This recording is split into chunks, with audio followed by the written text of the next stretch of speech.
पिछला क्लास किसी critical condition की वजह से बीच में कट गया था, ठीक है। वहीं से कंटिन्यू करते हैं। अब वापस से उसी प्रश्न को देखते हैं। यहाँ पर एक भिन्न हमने तीन भिन्नें लिखी थी, तीन भिन्नात्मक संख्याएं लिखी थी, 1/3, 2/5 और 3/7। प्रश्न ये है कि निम्न भिन्नात्मक संख्याओं को अवरोही क्रम में सजाइए, मतलब घटते हुए क्रम में सजाइए। तो हमको देखना पड़ेगा सबसे छोटा भिन्न कौन सा है, उससे बड़ा कौन सा है और सबसे बड़ा कौन सा है। तो इसके लिए हम लोगों ने क्या किया था, बताया कि इनका एलसीएम लेना है। क्या लेना है? एलसीएम लेना है। एलसीएम बाई चांस इस संख्या में जो एलसीएम आएगा वो इन तीनों का गुणन के बराबर ही आ जाएगा, 3 × 5 × 7। ये इनका एलसीएम आएगा। जब कंपैरिजन की दिशा में जाएंगे तो हमको जो हर रखा वो अंश रखा हुआ है इसको भी ध्यान देना है, ठीक है। जैसे जब हम इस 3 से भाग लगाएंगे 3 × 5 × 7 में, तो 3 वाला सेक्शन कट जाएगा, बचेगा 5 × 7 का सेक्शन, है ना। केवल 5 × 7 बचेगा। इस 5 × 7 दैट इज 35 को हम अंश के साथ गुणा करके रख लेंगे, ठीक है। अंश के साथ गुणा करके हमने रख लिया। अब जब हम 5 वाले सेक्शन में आए, 5 वाले सेक्शन में आए तो 5 से जब भाग लगाएंगे तो 5 से 5 वाला भाग कट जाएगा, बचेगा 7 और 3, तो 7 21 का गुणा हम लगाएंगे अंश के साथ। अंश कितना है? 2। यहां ध्यान दीजिएगा, अंश का भी रोल है। अंश कितना है? 2, ठीक है। अब तीसरे सेक्शन में जाते हैं तो यहां पर तो 5 वाला सेक्शन खत्म हो गया। आप 7 वाले सेक्शन में आते हैं। यहां पर 7 और यहां पर 7, ये दोनों आपस में कट जाएंगे, बचेगा कितना? 5 × 15, और 15 का गुणा किससे करेंगे? अंश के साथ। अब अगले सेक्शन में अगर हम जाएं, इतना तो आपको समझ में आ गया ना। अब अगर हम अगले सेक्शन में जाएं तो अगला सेक्शन हम इसको लिख सकते हैं इक्वल टू, कितना आया? 35 × 35, 35, ठीक। 21 दूना 42,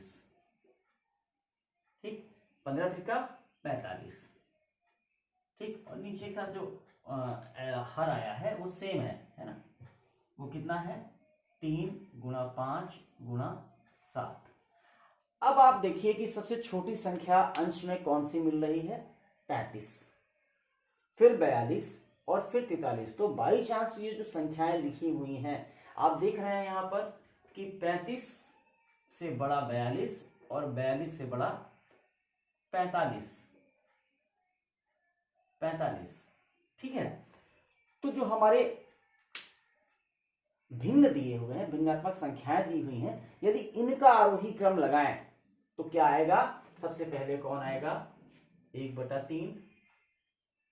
अवरोही क्रम में लगाना, सॉरी, अवरोही क्रम में सेट करना है। तो सबसे पहले कौन सा आएगा? जो 45 के करस्पॉन्डिंग हमारा भिन्न है वो कौन सा है? 3/7। 3/7 किससे बड़ा है? किससे बड़ा है? 42 के करस्पॉन्डिंग 2/5 से, ठीक। तीसरा भिन्न 35 के करस्पॉन्डिंग कौन सा है? 1/3। अब आप देख सकते हैं कि हमने इन 3 जो हमारे पूछे गए प्रश्न में था कि इन दी हुई भिन्नात्मक संख्याओं को अवरोही क्रम में सजाइए, उसके लिए सबसे पहले हमने इन संख्याओं का एलसीएम लिया। एलसीएम लेने के बाद देखिए यहां पर एलसीएम जब हम कंपैरिजन कर रहे हैं, जो ये गुणन आ रहा है ना, अगर आपका गुणन करना जरूरी है तो सबसे अंत में करिए, क्योंकि काटने में बड़ी आसानी हो जाती है। अभी वो भी हम आगे देखेंगे। फिलहाल आपने एलसीएम लिया, फिर एलसीएम में से जो इसका हर था, पहली भिन्न का जो हर था, उस हर से इस एलसीएम में भाग लगाया, 3 से 3 चला जाएगा, बचेगा 35। 35 के साथ में गुणा किसका कर दिया जाएगा? अंश का। सेम यहां से 5 से 5 जाएगा, 7 21 बचेगा, 21 का गुणा होगा 2 से, हर के अंश के साथ। इसी तरह से 7 में से 7 डिवाइड होगा, भाग लगेगा, और जितना बनेगा 5 × 15, वो 15 का गुणा होगा 3 से। इनका मल्टीप्लिकेशन करके रख दिया, और जैसे जो संख्या बड़ी है भिन्नात्मक संख्या, उसके करस्पॉन्डिंग जो अंश आएगा वो भी बड़ा आएगा। जैसे सबसे बड़ा अंश 45 है, ठीक है। ओके, एक और सजा के देख लेते हैं, आपको बात और क्लियर हो जाएगी। कारण क्या है कि वहां पर जो 3 हर के अंक मिले थे, हर वाले, उनमें जो एलसीएम लिया गया था बिल्कुल इजी था, तीनों का मल्टीप्लिकेशन था। अब हम इस बार एलसीएम लेके भी देखेंगे। मान लेते हैं हमारी संख्याएं हैं 2/3, 4/9। 4/9 तो उतनी ही हो जाएगी, 2/3 के बराबर। इसको 5/9 कर देते हैं, 5/9 और 7/18, 7/18। अब और एक और कर लेते हैं, 1/2। ये इतने हमने भिन्न ले लिए, 1/2। अब इनका एलसीएम अगर हम निकालें तो एलसीएम कैसे निकलेगा, आपको पता है। क्या क्या रखा आपने, 2 रखा, 3 रखा, 9 रखा और 18 रखा। ठीक है, करना आपको आता है। 2 एकम 2, फिर 3, फिर 9 और 2 9 18। अब किससे भाग करेंगे, अब किससे भाग करेंगे, 3 से, है ना, क्योंकि 2 से नहीं जाएगा। 3 एकम 1, 3 एकम 3, 3 त्रिका 9, 3 त्रिका 9। ठीक है, फिर से देखें, यहाँ पर किससे भाग करेंगे, 3 से भाग करेंगे। 3 एकम 3 और 3 एकम 3। तो कुल मिला के जो इनका एलसीएम आया उसको हम गुणा करके नहीं रखेंगे कि 3 त्रिका 9 दूनी 18। हम इसको बिल्कुल इसी क्रम में रख देंगे,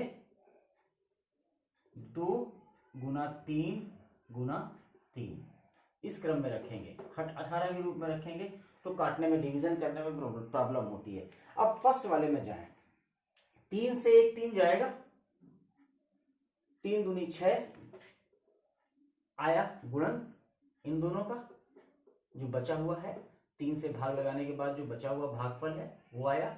अब इसमें अंश का गुणा कर दें 2। ठीक, अगली संख्या देखते हैं। यहां पर 9 है, 3 त्रिका 9, ये पूरा का पूरा जाएगा, बचेगा 2, 2 गुणा 5। ठीक, इसके बाद आ जाते हैं 18 में। 18 से इसमें भाग लगाएंगे, 2 3 6 त्रिक 18, 18 का 18, 18 एक बार जाएगा तो यहाँ पे आएगा 1 × 7। अब यहां पर आ जाते हैं, 2 से 2 जाएगा, बचेगा 3 गुणा 3, 2 से 2 चला गया, बचेगा 3 त्रिका 9, 9 गुणा 1। ठीक है, इक्वल टू, देखिए मैथ को कैसे रिप्रेजेंट करना है, लिखना कैसे है वो भी जरूरी है। यहां पर देखिए जब हम लिखते हैं तो ये बटा की लाइन है ना, इक्वल टू के जस्ट सामने से निकल रही है, बिल्कुल बराबर बीचों बीच से। ठीक है, आइए नेक्स्ट सेक्शन में चलते हैं। अब 6 दूनी 12, ठीक, 2 पंचे 10, 1 सत्ता 7 और 9 एकम 9। अब अगर इनको अवरोही क्रम में सजाना है तो सबसे बड़ी भिन्न कौन सी है, 12 वाली, मतलब 2/3 सबसे बड़ी भिन्न।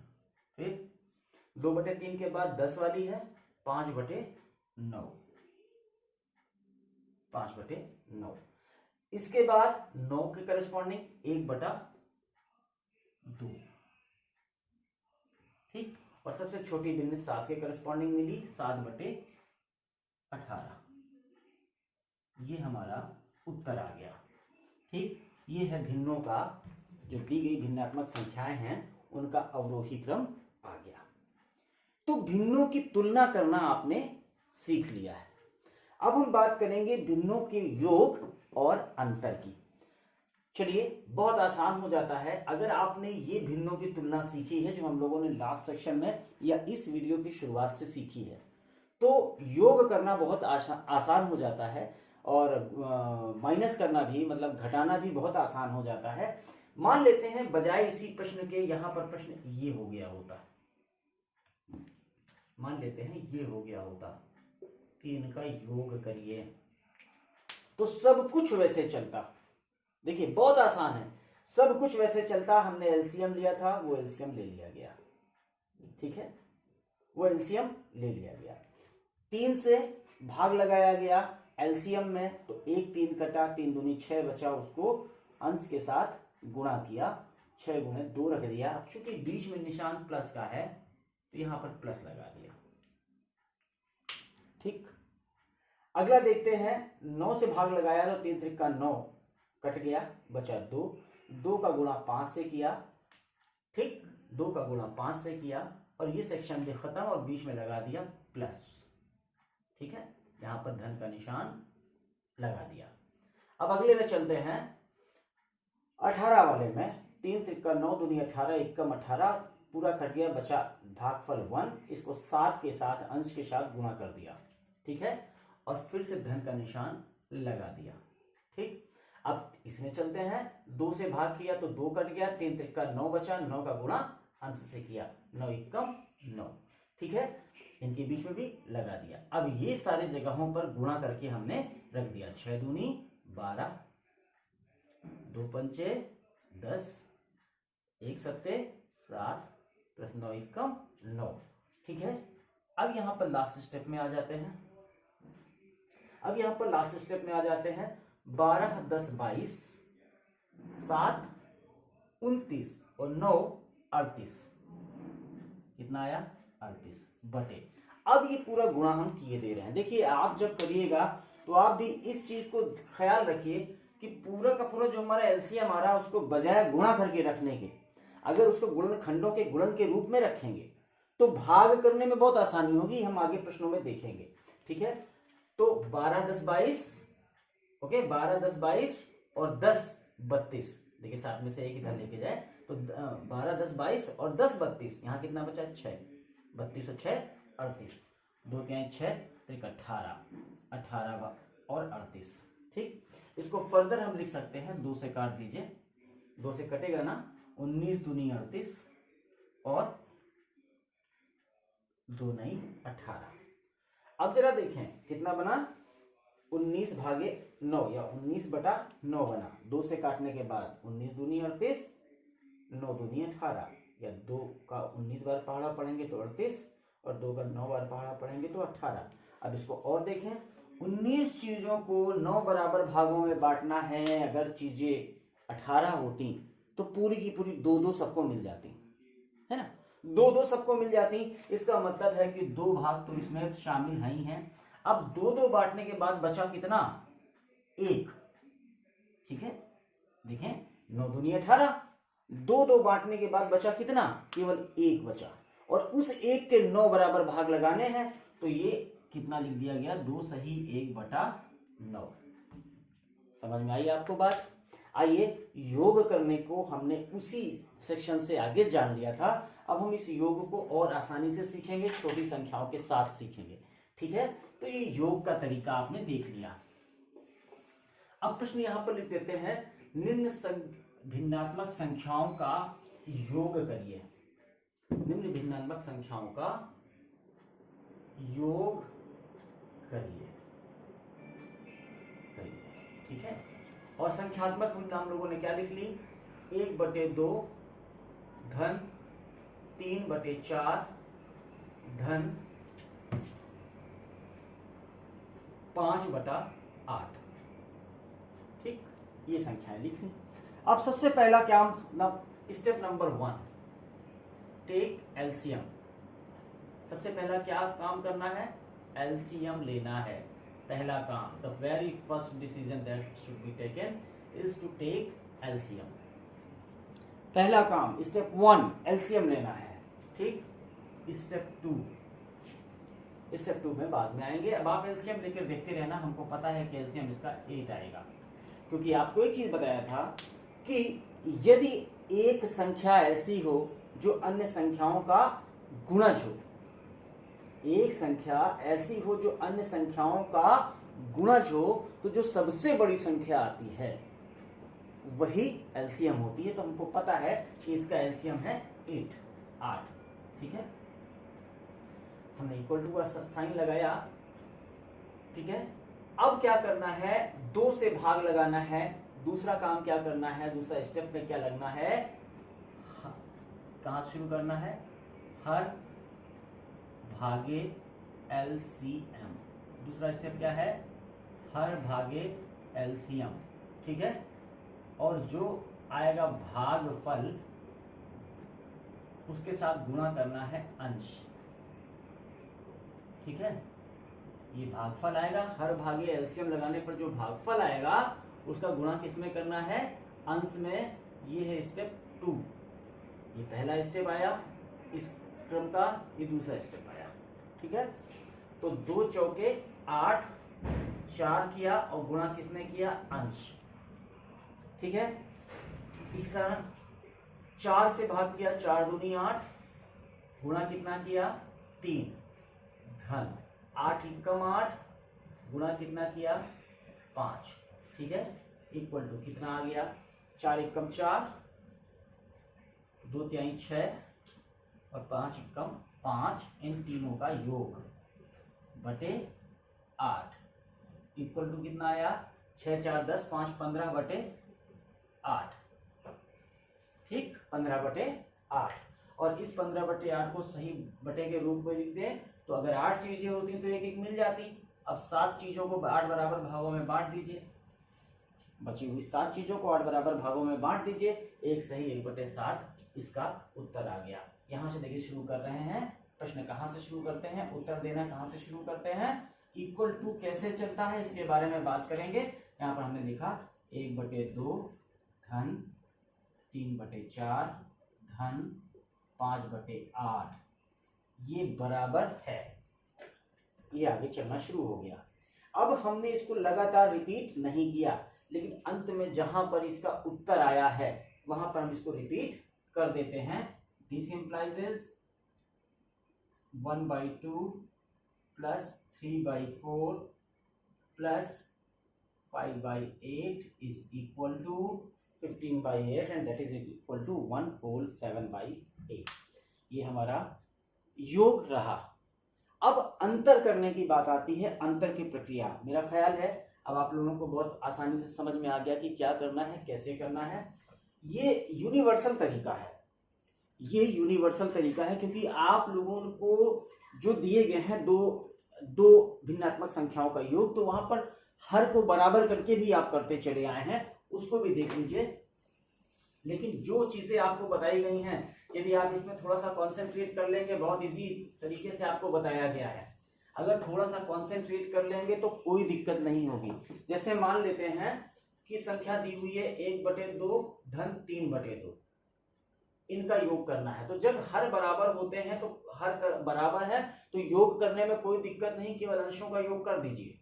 कितना आया, 3 1 4/2, डिवाइड कर दिया, कितना आ गया 2।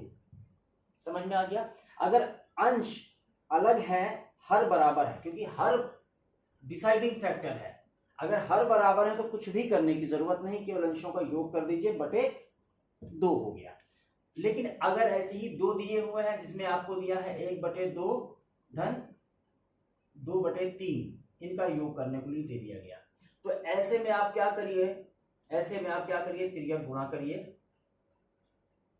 और आपस का गुणा ऐसे करिए। कैसे आ जाएगा, 3 एकम 3 धन 2 दूनी 4 बटे 3 दूनी 6, इनका आपस में गुणा होगा, ठीक है।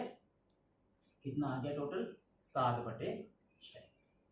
तो ये यूनिवर्सल तरीके नहीं है, ये तरीके वहीं से निकले हैं जहां पर अभी आप पढ़ के आए हो, पूरा प्रोसेस जो पढ़ के आए हो, ये तरीके निकले वहीं से हैं, ये यूनिवर्सल तरीके नहीं है, ठीक है। तो बेहतर है कि इतने इजी ढंग से आपको समझाया गया है कि एक चीज के स्टेप को समझाया गया है, तो प्रॉपर जो फॉलो करने वाला रास्ता है वो वही है।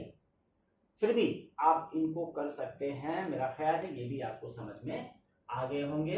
तो हम लोग अब आगे बढ़ेंगे, भिन्नों का अंतर में भी कुछ नहीं होता है, आइए इन्हीं प्रश्नों में से हम भिन्नों का अंतर देखते हैं। संख्याओं का अंतर कीजिए।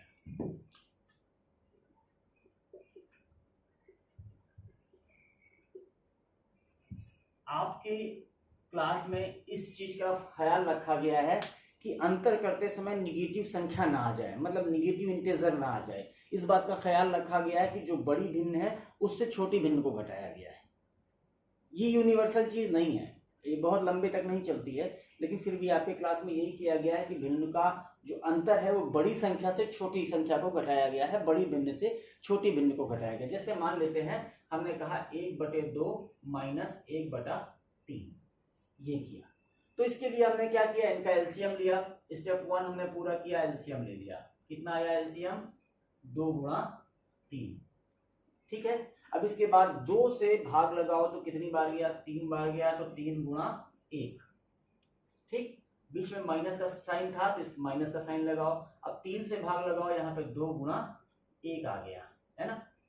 ये फर्दर कितना आ गया, 3 माइनस 2 बटे 6, ये बराबर कितना आ गया, 1 बटे 6, ठीक। ये अंतर है, बिल्कुल योग जैसा ही है, सारे स्टेप वही है, लेकिन जहां पर धन करना है वहां पर ऋण करना है, ठीक है। इसको और देखते हैं, अगर हम त्रियक गुणे के तरीके से देखें तो इसका गुणा इससे करो, इसका गुणा इससे करो और आपस में ये गुणा करो। कैसा आया, 3 एकम 3 माइनस 2 एकम 2 बटे इन दोनों का आपस में गुणा, 3 दूनी 6 इक्वल टू वही आया 1 बटा 6, ठीक। एक आध प्रश्न और कर लेते हैं, जिसे मान लेते हैं हमने कहा 1 बटा 5 माइनस 1 बटा 8, ठीक। 1 बटा 5 माइनस 1 बटा 8, देखिए कितना हुआ, आपने इनका एलसीएम लिया, कितना आया 8 गुणे 5, इसको 8 गुणे 5 के रूप में ही रखिए, 40 के रूप में रखते हैं तो भाग करने में दिक्कत आती है, ठीक है। 5 गुणे 8 के रूप में लिख दीजिए। याद रखिएगा कि योग और गुणन इनमें क्रम का अंतर नहीं पड़ता है, चाहे हम 8 गुणे 5 लिखें या 5 गुणे 8 लिखें, पर चूंकि यहाँ पहले 5 यहाँ 8 लिखा है, इस वजह से ऐसा किया। अब देखें 5 से डिवाइड किया तो 5 कट गया, बचा 8 एकम 8, 8 गुणे 1 माइनस 8 से डिवाइड किया तो 8 कट गया, बचा 5, 5 गुणे 1 कितना आया 8 माइनस 5 बटे, अब 40 पूरा लिखे देते हैं क्योंकि हमारा जो पूरा प्रोसेस है वो हो चुका है। 8 में से 5 गया 3 बटे 40, और ये प्रॉपर भिन्न है इसलिए इसको फर्दर कुछ नहीं करना है। इसका आंसर आया 3/40। अब अगर हम इसी को तिर्यक गुणे से करना चाहें, तिर्यक गुणे से, या फिर हरों को बराबर करना चाहें, हरों को बराबर करके देखते हैं। देखिए इनके हर को बराबर करने के लिए यहाँ 5 है, यहाँ पर 8 है। अगर हम इनको दोनों को हर को बराबर करना चाहते हैं तो इसमें 5 का गुणा कर दें और इसमें 8 का गुणा कर दें। अब चूंकि नीचे गुणा किया गया है तो ऊपर भी उतने का ही गुणा किया जाएगा ताकि भिन्न में चेंज ना आए, है ना, ठीक। अब देखें क्या बन गया, ये भिन्न फर्दर क्या बन गई, दिस इंप्लाइज इज, ये भिन्न बन गई 8 बटे 40 माइनस 5 बटे 40। अब चूंकि इनके हर बराबर हैं तो बहुत ही आसान हो गया, दिस इंप्लाइज इज 8, ये कितना हो गया 8 माइनस 5 बटे 40, और ये बराबर कितना हो गया 3 बटा 40, ठीक। तो 3 तरीके हमने आपको बता दिए, एक एलसीएम लेके, दूसरा तिर्यक गुणा करके, और तीसरा हरों को बराबर करके।